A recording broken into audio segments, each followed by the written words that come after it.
नमस्कार, मैं रमेश चंद्रा मेरी हेल्थ सीरीज के एपिसोड नंबर 4 में आपका स्वागत करता हूँ। आज अपन बात करेंगे पीलिया के बारे में। मेरा ये वीडियो उन सभी लोगों के लिए है जो पीलिया के बारे में जानना चाहते हैं कि ये कैसे फैलता है, कितने प्रकार का होता है और इसको कैसे रोकें या इसका ट्रीटमेंट क्या है। तो आइए अपन उसको डिटेल में डिस्कस करते हैं। या जॉन्डिस को साधारणतः लोग पीलिया के नाम से जानते हैं। यह रोग बहुत ही सूक्ष्म विषाणु वायरस से होता है। शुरू में जब रोग धीमी गति से या मामूली होता है तब इसके लक्षण दिखाई नहीं पड़ते हैं, परंतु जब यह उग्र रूप धारण कर लेता है तो रोगी की आंखें में नाखून पीले दिखाई देने लगते हैं, इसलिए लोग इसे पीलिया कहते हैं। जिन वायरस से यह होता है उसके आधार पर मुख्यतः पीलिया 3 प्रकार का होता है: viral hepatitis A, viral hepatitis B और वायरल हेपेटाइटिस नॉन ए और नॉन बी। रोग का प्रसार कैसे होता है? यह रोग ज्यादातर ऐसे स्थानों पर होता है जहां के लोग व्यक्तिगत व वातावरणीय सफाई पर कम ध्यान देते हैं अथवा बिल्कुल ध्यान नहीं देते हैं। भीड़ भाड़ वाले इलाकों में यह ज्यादा होता है।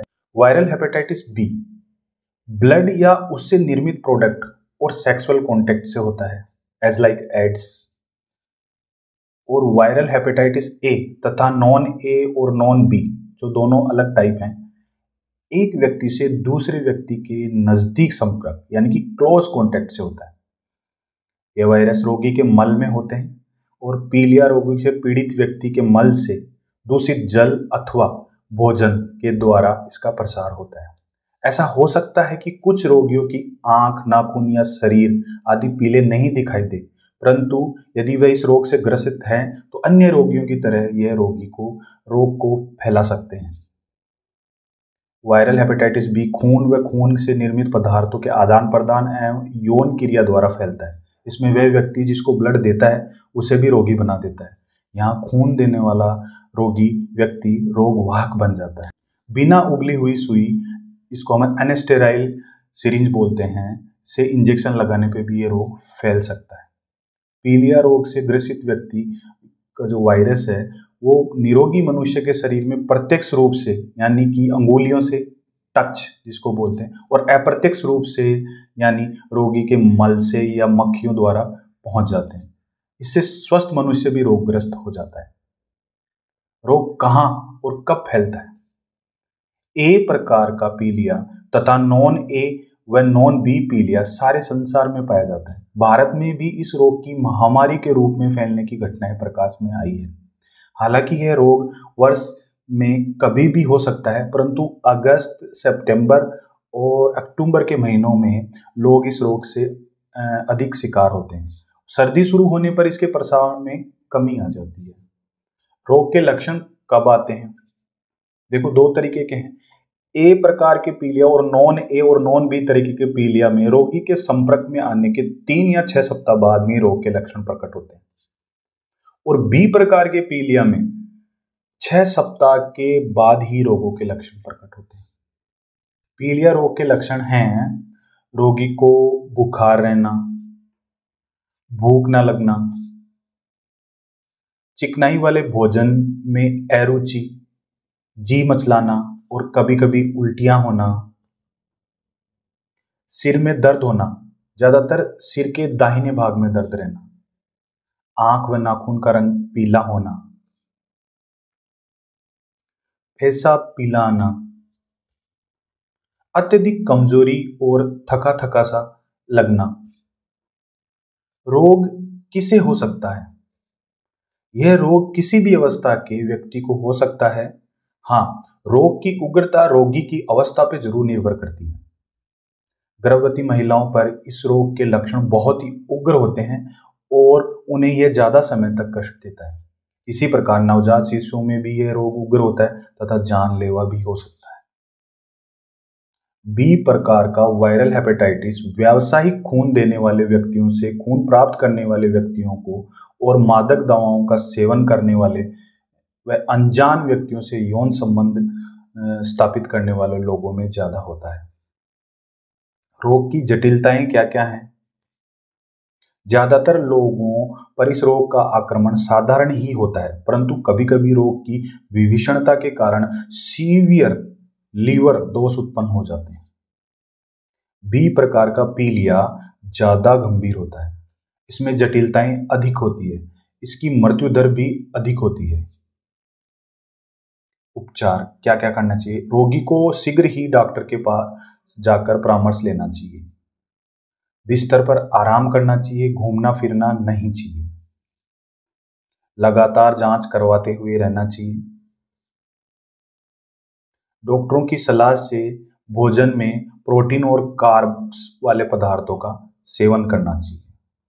नींबू, संतरे एवं अन्य फलों का रस भी इस रोग में गुणकारी होता है।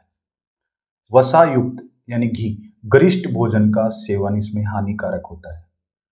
चावल, दलिया, खिचड़ी, थूली, उबले आलू, शकरकंदी, चीनी, ग्लूकोज, गुड़, चीकू, पपीता, छाछ, मूली आदि कार्बोहाइड्रेट वाले पदार्थ हैं, इनका सेवन करना चाहिए।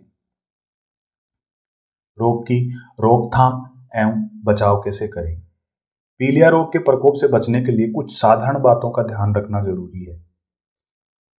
खाना बनाने, परोसने, खाने से पहले व बाद में और सो जाने के बाद में हाथ साबुन से अच्छी तरह धोने चाहिए। भोजन जालीदार अलमारी या ढक्कन से ढककर रखना चाहिए ताकि मक्खियां व धूल से बचाया जा सके। ताजा व शुद्ध गर्म भोजन करें। दूध व पानी उबाल कर ही काम में लें। पीने के लिए पानी नल, हैंडपंप या आदर्श कुओं का ही काम में लें तथा मल मूत्र कूड़ा करकट सही स्थान पर गड्ढा खोदकर दबा दें या जला देना चाहिए। गंदे, सड़े, गले व कटे हुए फल नहीं खाएं। धूल पड़ी या मक्खी बैठी मिठाइयों का सेवन नहीं करें। स्वच्छ शौचालय का प्रयोग करें। यदि शौचालय में शौच नहीं जाकर बाहर ही जाना पड़े तो आवासीय बस्ती से दूर ही जाएं तथा शौच के बाद मिट्टी डाल दें। रोगी बच्चों को डॉक्टर जब तक यह न बता दें कि वो रोग मुक्त हो चुके हैं, स्कूल या बाहर नहीं जाने दें। रक्त देने वाले व्यक्तियों की पूरी तरह जांच करने से भी बी प्रकार के पीलिया रोग वाहक का पता लग सकता है। अनजान व्यक्ति से यौन संपर्क से भी बी प्रकार का पीलिया हो सकता है। स्वास्थ्यकर्ता कुछ बातों पे ध्यान देवें। यदि आपके क्षेत्र में किसी परिवार में रोग के लक्षण वाला व्यक्ति हो तो उसे डॉक्टर के पास जाने की सलाह दें। क्षेत्र में व्यक्तिगत सफाई और वातावरणीय स्वच्छता के बारे में बताएं तथा पंचायत आदि से कूड़ा, कचरा, मल मूत्र आदि के निष्कासन का इंतजाम कराने का प्रयास करें। रोगी की देखभाल ठीक हो ऐसा परिवार के सदस्यों को समझाएं। रोगी की सेवा करने वाले व्यक्ति को समझाएं कि हाथ अच्छी तरह धोकर ही सब काम करें। रक्त व संबंधित शारीरिक द्रव्य पदार्थों पर कीटाणुनाशक डालकर ही उन्हें उपयुक्त स्थान पर फेंकें अथवा नष्ट करें। जरा सी सावधानी रखने से ही पीलिया से बचाव हो सकता है। Thank you.